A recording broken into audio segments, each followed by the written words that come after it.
2D relative and, आप समझोगे आप रिलेटिव एंड 2D में क्या क्या पढ़ोगे। मैं आपको थोड़ी सी ब्रीफिंग करता हूं तो आपको अच्छा लगेगा। रिलेटिव एंड 2D, रिलेटिव चीजों को आसान करता है कि टफ? सबसे पहली फॉर्मेट होगी closest distance questions, closest questions. मतलब ये कोई ऐसे कोई हेडिंग्स नहीं है, बट आप बना सकते हैं उनको। जैसे दो शिप जा रहे हैं, बताओ कब उनके बीच की मिनिमम दूरी, दो प्लेन जा रहे हैं, बताओ उनके बीच की मिनिमम कब दूरी होगी, दो प्रोजेक्टाइल जा रहे हैं, कब उनके बीच की दूरी मिनिमम होगी, वो टकराएंगे नहीं टकराएंगे, इस तरह की बातें। बोलो क्लियर? इस तरह के सवाल होते हैं सबसे पहले। उसके बाद आपके सवाल आते हैं रिलेटिव प्रोजेक्टाइल। क्या आता है? दो प्रोजेक्टाइल फेंके गए हवा में, बताओ टकराए कि नहीं टकराए, अगर नहीं टकराए तो कितनी दूरी से बच गए। इसकी एक वैरायटी 1D वाली मैं पहले ही करा चुका हूं, दो कार वाली। क्या रिलेटिव 1D में पहले ही पढ़ा चुका था? Before projectile. रिलेटिव में वैसे सबसे पहली बात पढ़नी चाहिए रेफरेंस फ्रेम। यह वह जगह है जहां पर बैठकर हम दूसरी चीजों को देखते हैं। ये बात भी हम पहले ही कर चुके हैं, हमने शुरुआत यहीं से करी थी। रिलेटिव कौन कौन सी चीजें फ्रेम पे डिपेंड करती है, कौन कौन सी चीजें फ्रेम पे डिपेंड। मैं मानता हूं कि आपको चीजें आती है, क्या मानता हूं, ध्यान समझना। कौन कौन सी चीज फ्रेम पे डिपेंड करती है? Distance, displacement, velocity, speed, acceleration, momentum, kinetic energy, work done by force. Yes और नो? ये फ्रेम पे डिपेंड। क्या फ्रेम पे डिपेंड नहीं करता? टाइम, टाइम फ्रेम पे depend, individual force and distance between the two particles. क्या पिक्चर क्लियर है? ठीक भाई साहब। तो रिलेटिव प्रोजेक्टाइल सेकंड। उसके बाद आप पढ़ोगे रिवर बोट। क्या पढ़ोगे?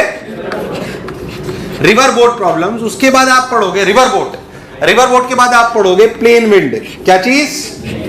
Plane wind problems. उसके बाद आप फ्लैग फ्लैटरिंग प्रॉब्लम्स।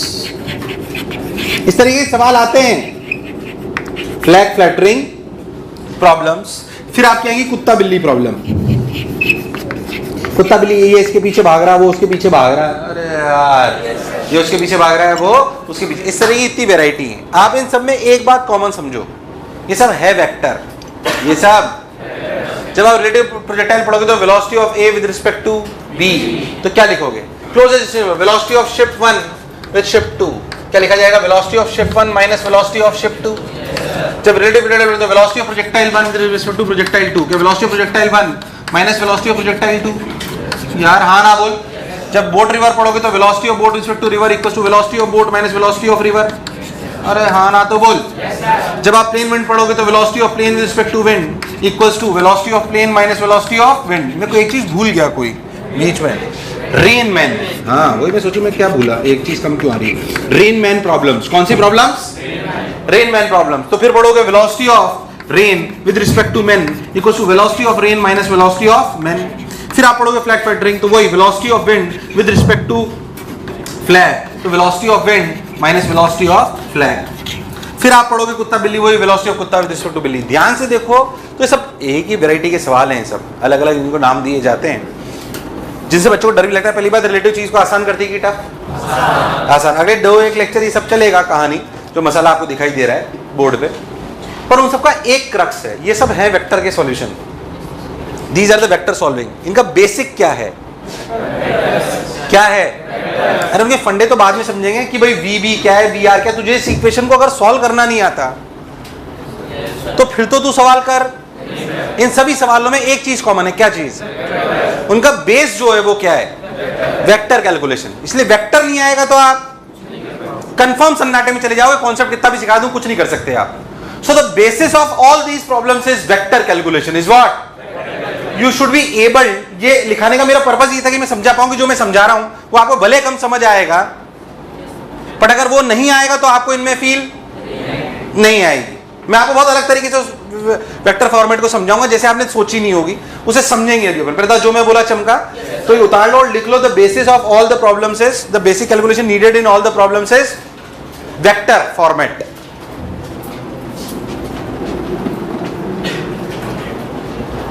जिसको भी देखूं आहा, दुनिया बुला लूं ओहो।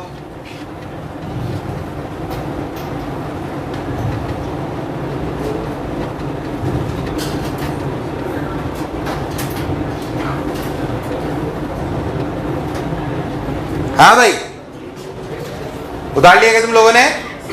अब सुनिए,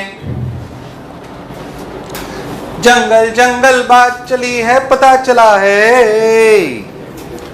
एक खाली पेन और पेपर दे देना मुझे, सवाल बनाऊंगा क्योंकि मैं समय के साथ। पहले आप बात समझो, जब भी आप कोई वेक्टर लेते हो, अब पहले तो ये समझ में आया यार, मुझे लगा तुम्हें आया। अब कोई भी वेक्टर को देखते हैं, C vector equal to A vector plus B vector, any vector कुछ भी ले लो, अब यार कुछ भी ले सकते हैं, इसको कैसे भी लिख सकते हैं।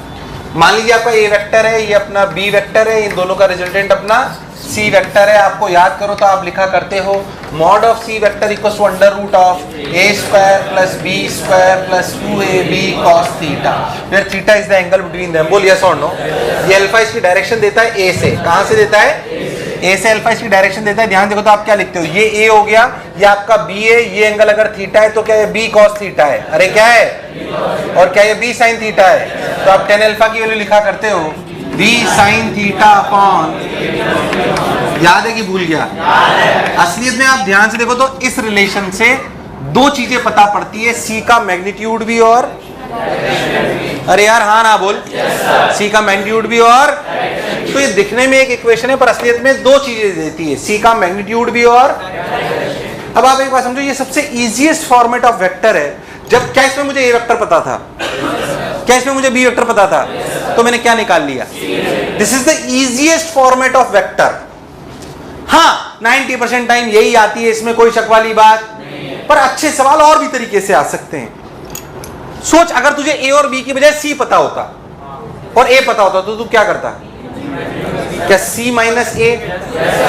सो इसमें आपसे एक बात पूछना चाह रहा हूं कि अगर आपको ए बी की बजाय सी और ए पता होता तो आप इसे कैसे लिखते? सी वेक्टर माइनस, तो आप ऐसे बनाते डायग्राम को, देखो कैसे, सी, अरे यार माइनस ए इधर, यार हाँ ना बोल, तो इन दोनों का रिजल्टेंट यहां कहीं शायद, यार मुझे लगा नहीं तुम्हें आया कि नहीं आया?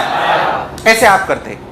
पर ये सबसे इजी फॉर्मेट है जिसमें आपको पूरे दो वेक्टर पता हो। बेसिकली आप एक बात समझो तो जो कोई भी वेक्टर है, कोई भी वेक्टर है, उसके असलियत में कोई भी वेक्टर इक्वेशन जो है, उतार लिया था तुमने, जो कोई भी वेक्टर इक्वेशन है, इस वेक्टर इक्वेशन के असलियत में इसमें 6 वेरिएबल हैं। 6 कौन? इसका magnitude, direction, magnitude, direction, magnitude, direction. अगर आप बहुत ध्यान देखो तो इन 6 वेरिएबल्स में से कितने हम निकाल सकते हैं? 2। इनसे 2 इक्वेशन बनती है, एक मैग्नीट्यूड वाली और एक मैग्नीट्यूड वाली और। तो असलियत में 6 में से कितनी चीज पता होनी चाहिए? तो बाकी 2 निकाल सकते हो। अब वो 4 कुछ भी हो सकती है अगर अच्छा वेक्टर पढ़ना है तो। यार अगर अच्छा वेक्टर पढ़ना है आपको तो आपको ये समझ में आना चाहिए कि वास्तविकता में से इनमें से 6 में से कोई भी 4 चीज पता होंगी, तभी हम 2। उसका इजी, सबसे इजी क्या है कि इसके दोनों पता हो, इसके दोनों पता हो और इसके दोनों निकालने हो। पर अच्छा सवाल हो तो ये ऐसा हो, ऐसा कोई जरूरी, यार मुझे लगा तुम्हें आया। अब वास्तविकता में ऐसे होने के सिर्फ 3 ही तरीके हैं पूरे वेक्टर में, और कोई है ही नहीं। कैसे मैं समझाता हूं। ये बात समझ में आ गई कि 4 चीज पता होनी तब 2 निकाल पाओगे, तब।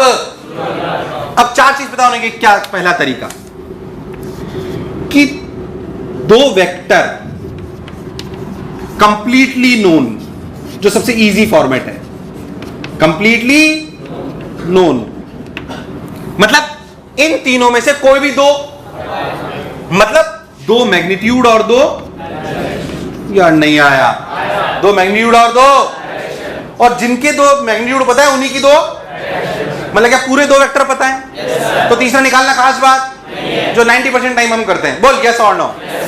यार मुझे लगा तुम्हें आया कि नहीं आया?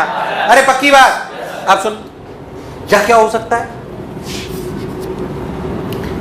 एक वेक्टर पूरा पता हो, इसका मतलब क्या? एक मैग्नीट्यूड और एक डायरेक्शन पता है, यार हाँ ना बोल।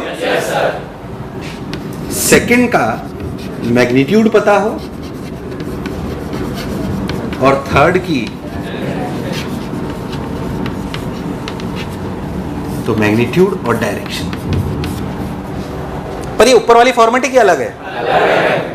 मुझे लगा तुम्हें आया। मतलब तू ऐसे समझ, तू ए पूरा पता है, तुझे बी का मैग्नीट्यूड पता है और सी की डायरेक्शन पता है, तो तेरे को बाकी दोनों चीजें निकालनी आनी।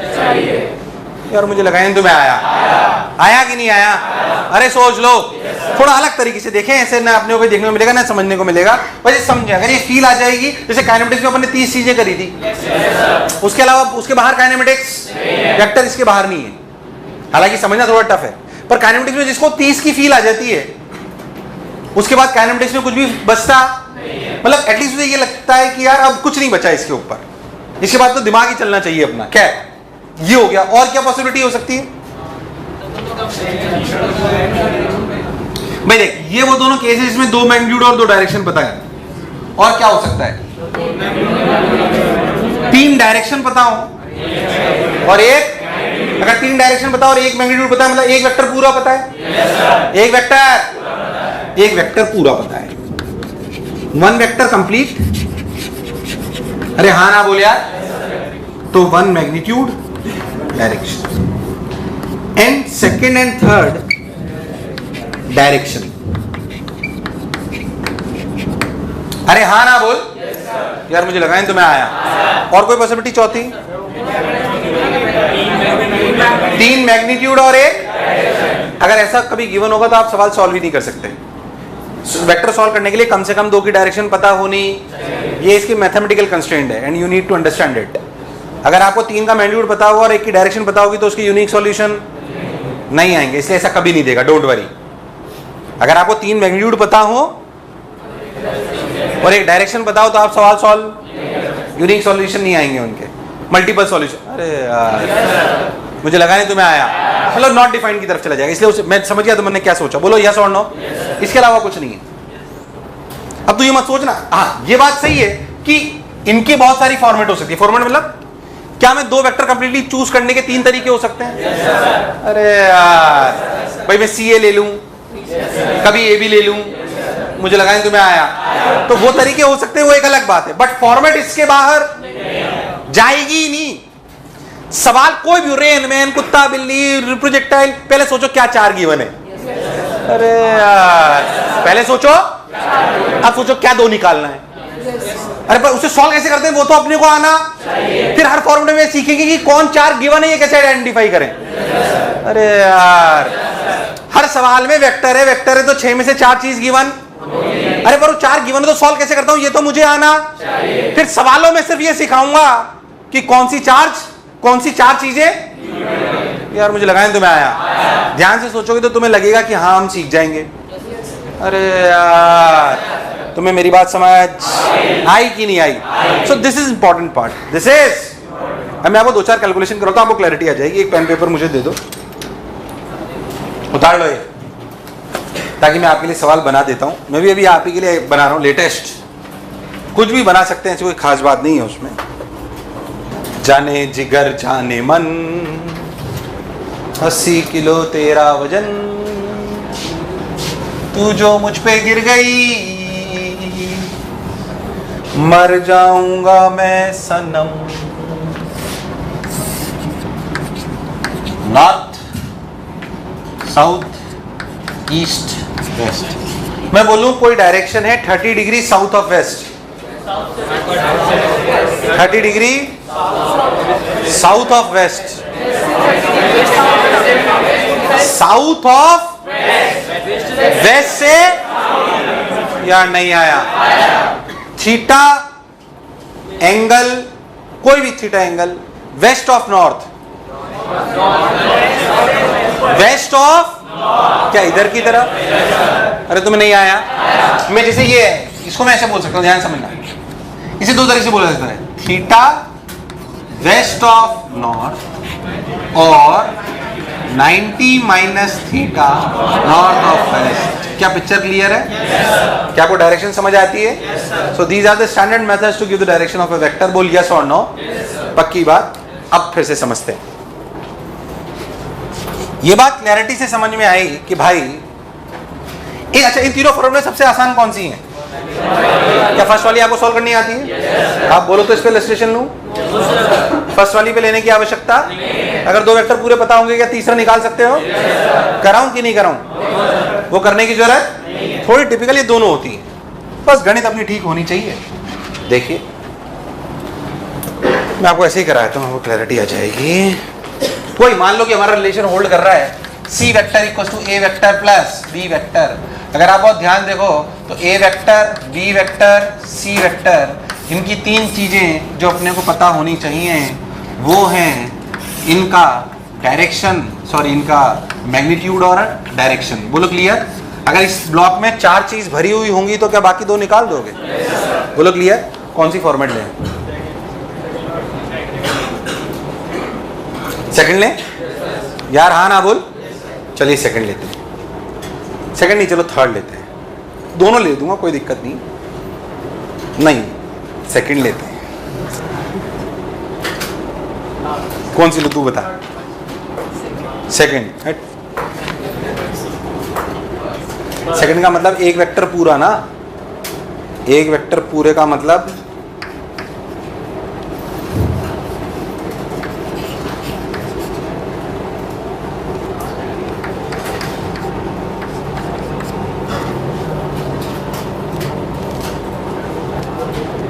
दो डेटा दे दिए मैंने।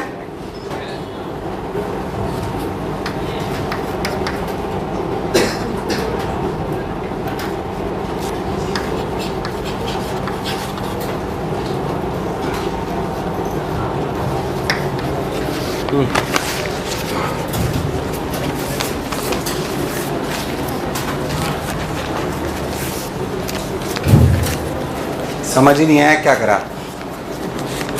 कितनी चीज दे दी मैंने? चार। बोलो क्लियर?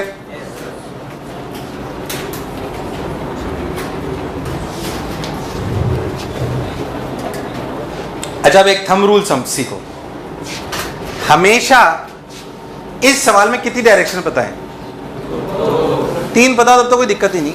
अगर कभी भी दो डायरेक्शन पता हो तो उन दो वेक्टर्स को हमेशा एक तरफ लिखते हैं जिनकी डायरेक्शन पता हो। इसमें किसकी पता है? बी और सी। तो रिलेशन ऐसे लिखना चाहिए, A vector equal to C vector minus B vector. इसका मतलब मुझे सी वेक्टर में से क्या घटाना है? अच्छा सी वेक्टर की डायरेक्शन किधर है? किधर है? North east. चलो भाई अपने डायग्राम को देख लेते हैं। नॉर्थ ईस्ट, ये अपना नॉर्थ, ये अपना ईस्ट, ये अपना साउथ, ये अपना वेस्ट। क्या नॉर्थ ईस्ट इधर है? C vector. तो सी वेक्टर, सी वेक्टर का मैग्नीट्यूड बताया क्या? 8√2। ओ तेरी, बहुत बढ़िया, मजा आ गया। लो देखो, तो सी वेक्टर मैंने इधर बनाया 8√2 45। कैसे कंपोनेंट कर लूं? 8 इधर और 8 इधर। क्या सी वेक्टर में जोड़ना क्या है? Minus B. कौन जोड़ना है? अच्छा बी की डायरेक्शन किधर है? 37 डिग्री, 37 डिग्री वेस्ट ऑफ, जिसका मैग्नीट्यूड मुझे पता नहीं है तो उसे x मान लो। अरे उसे क्या मान लो? यार मुझे लगाए तो मैं आया। उसे क्या मान लो? क्या मान लो? अच्छा क्या इसका उल्टा? इसका उल्टे का मतलब इधर माइनस बी। बोलो क्लियर? तो ये 37 तो ये भी 37। मतलब अगर सोच के देखो ये कौन सा वेक्टर है? सी। अगर मैं सी में माइनस बी जोड़ना है जिसका मैग्नीट्यूड x है, क्या वो इधर से ऐसे 37 ये x, सॉरी ये 37, क्या ये वैल्यू x? यार मुझे लगा तो मैं आया। इन दोनों का रिजल्टेंट मुझे चाहिए जो ए वेक्टर के बराबर है। किसके बराबर? अब इनको रिजॉल्व कर लो दोनों को। देख इधर 8, इधर 8, इधर 8, इधर। यार मुझे लगा तो मैं आया। अब समझना, इधर 8, इधर 8 और ये कितना? क्या x का इधर कितना और इधर? तो देख इधर आया 8 + 3x/5 और इधर कितना आया? ऊपर या नीचे कहीं पे भी आ सकता है, वो हमें पता। 4x/5 - 8। अब समझना ये सी वेक्टर है, ये क्या है? मतलब क्या इन दोनों का रिजल्टेंट 14 होना चाहिए? कभी भी हाँ मत बोलो। इन दोनों का रिजल्टेंट, अब इक्वेशन लिखेंगे 8 + 3x/5 का होल स्क्वायर प्लस 4x/5 - 8 का होल स्क्वायर इक्वल टू 100। 14 है, सॉरी 196। अब सॉल्व करोगे इसमें से एक, इसे दो सॉल्यूशन भी आ सकते हैं। x के कितने सॉल्यूशन आए? 1 2 आए होंगे, एक 10 आया होगा, पर वो 10 से मैंने बनाया था। इस वाली फॉर्मेट में ही दो सॉल्यूशन आ सकते हैं और किसी में नहीं आएंगे। तुम्हारे प्राण निकल गए भाई साहब। तुमने सोचा है कौन सा वेक्टर है, यही वेक्टर है।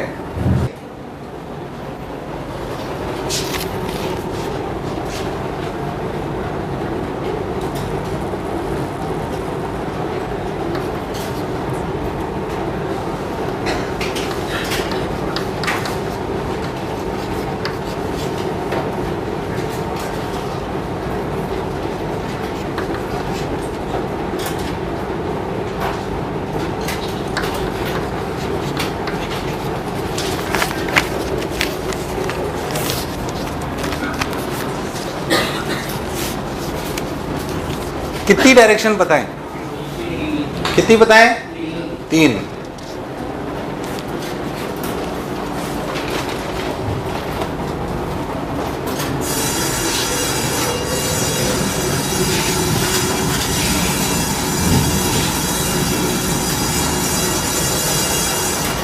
अच्छा तुम्हें समझ तो आ गया ना, x 10 आया तो क्या हुआ? यार तुम्हें नहीं आया, मैंने रब कर दिया। वो x 10 आएगा तो तुम्हारा जो उसका मैग्नीट्यूड आएगा वो 14 आएगा। नहीं 14 तो था ही वो। x की वैल्यू 10 आएगी तो क्या उसकी डायरेक्शन भी आ जाएगी? एक मिनट, तुम कंफ्यूज हो गए। करो ये वाला, करो ये वाला।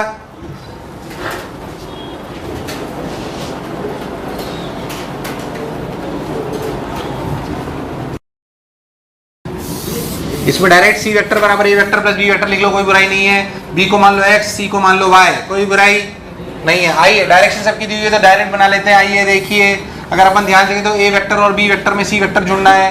ए वेक्टर की डायरेक्शन है 53 डिग्री ईस्ट ऑफ नॉर्थ, मतलब इधर की तरफ, जिसका मैग्नीट्यूड 5 है तो 53 डिग्री हो गया, कोई दिक्कत वाली बात। अगर अपन बहुत ध्यान देंगे तो बी की डायरेक्शन नॉर्थ वेस्ट का मतलब इधर, जिसका मैग्नीट्यूड मान लिया गया x, ध्यान देखो तो ये 45 डिग्री है। इन दोनों का रिजल्टेंट डायरेक्ट नॉर्थ की तरफ आना। अगर लॉजिकली सोचो, इन दोनों का रिजल्टेंट अगर डायरेक्ट नॉर्थ की तरफ आना है मतलब इनके ये वाले कंपोनेंट इक्वेट होने। अरे तो आसान हो गया, क्या 5 का इधर कंपोनेंट है 4, तो क्या x का इधर कंपोनेंट है x/√2। अगर इनका रिजल्टेंट ऊपर नॉर्थ की तरफ आना है तो x/√2 should be equal to 4, तो क्या x की वैल्यू आई 4√2, कितनी आई? मुझे लगा है तुम्हें आया। अगर x की वैल्यू आ गई 4√2 तो ये भी आया 4, 5 का इधर आया 3, तो 4 + 3 कितना? 7। खेला खत्म। 7 और 4√2 इज द करेक्ट आंसर। तुम्हें दूर दूर तक कुछ भी समझ? मैंने आपको सिर्फ ये एहसास कराया कि अगर रियलिटी में सीखना है तो ये सब आना। इस पर मैं बहुत ज़्यादा पैपे करने वाला नहीं हूँ। ये वेक्टर है और तुम्हारी शक्ल देख के पता पड़ रहा है कि तुम में से कईयों को इसमें से कुछ भी पता। तुम्हें ये तो पता पड़ा कि साला ये वेक्टर ही है, पर तुम्हें ये पता पड़ गया कि साला अपने को ये आता। यही एहसास कराने के लिए मैंने ये कराया है कि ये नहीं आएगा तो आगे की चीज़ें नहीं आएगी। और मैं अब इस पे बहुत इलस्ट्रेशन लेने वाला नहीं हूँ। सबसे पहली फॉर्मेट बहुत बेसिक है और ध्यान से देखो तो मैंने दोनों फॉर्मेट के एक एक इलस्ट्रेशन लिए हैं। कौन सी फॉर्मेट में 2 आंसर आने की पॉसिबिलिटी है? सेकेंड फॉर्मेट में। किसमें? थर्ड में नहीं होगा ऐसा, और फर्स्ट में तो होता ही नहीं है। अरे हाँ ना बोल। बाकी सब सेट। अब क्या मैं ऐसे सवाल बहुत सारे बना सकता हूँ? बहुत सारे बना सकता हूँ। क्या मैंने तुम्हारे तोते उड़ा दिए? क्या तुम्हें एहसास हो गया कि वेक्टर नहीं आता है अपने को?